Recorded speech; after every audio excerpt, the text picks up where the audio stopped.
As the sun rises over the village of Kalapapa on Molokai, the expeditioners stir and then gather on the back deck of Maui Jim for coffee and to contemplate the day ahead.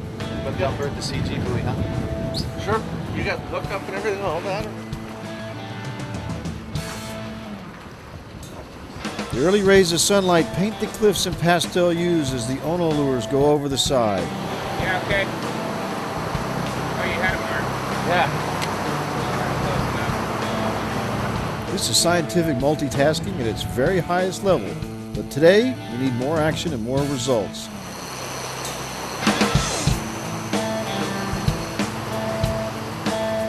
Cheryl King takes her position on the bridge and the visual combing of the coast begins in earnest. The cliffs give way to long, silky beaches as we approach the west end of the island. We now have our first in the wild monk seal sighting right in here on the beach. We're on the far west end of Molokai here, so we're going to take the little boat in, go in, and Dr. Charles is going to assess the situation and see what needs to be done, if they've already marked him, or if it's a new one. Then if we have to call on Dr. Bob for his veterinary expertise. So when we actually found our first wild animal, the process is getting from the Maui Jim to shore on our small Zodiac. What first caught my attention was the animal raised its head and rolled over, and that's what keyed me in on it. The challenge coming into shore was to try to get in there quietly, and the one pass that we had through the coral reef was not too far from her. That's why I killed the engine and we paddled the last several yards. We have to be careful and quiet here. The wind is wrong and the seal is restless and not far away. And then once we're on there, we have a couple of research priorities. First and foremost is to identify the animal with photographs.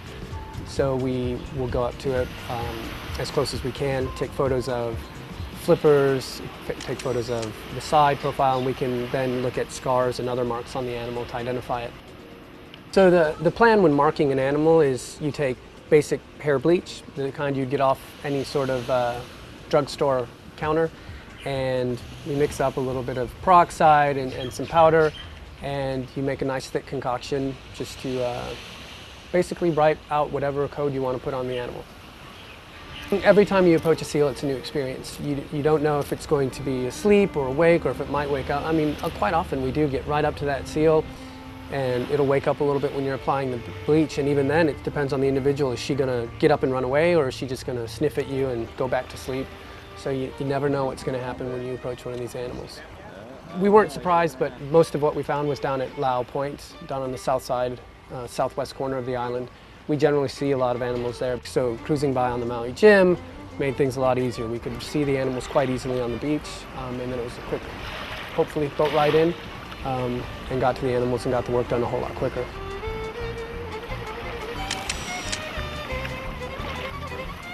Was it our scent or the click of the camera? Either way, the wind was all wrong, and it's blowing from our backs right down the beach at the seal.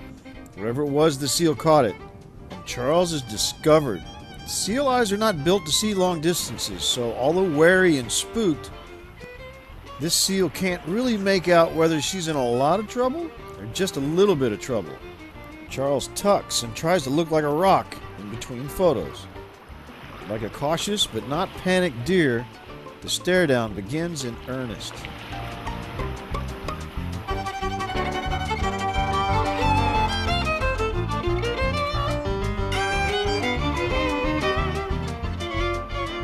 As the crew went up to approach the animal and try to get ID pictures and hopefully try to identify and bleach her, she was wary and she busted them.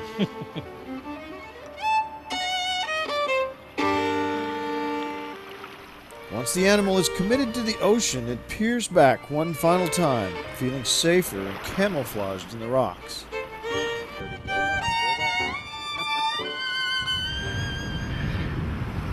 Was fairly awake and aware and caught me out of the corner of her eye. So now she's gone back into the water to cool off.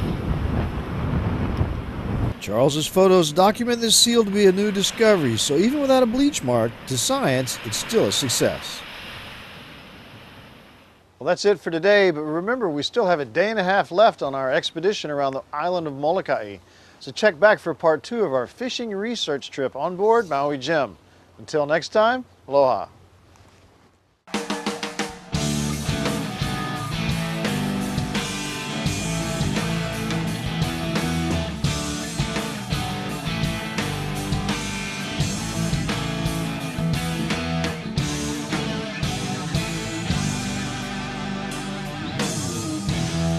As the moon rises, she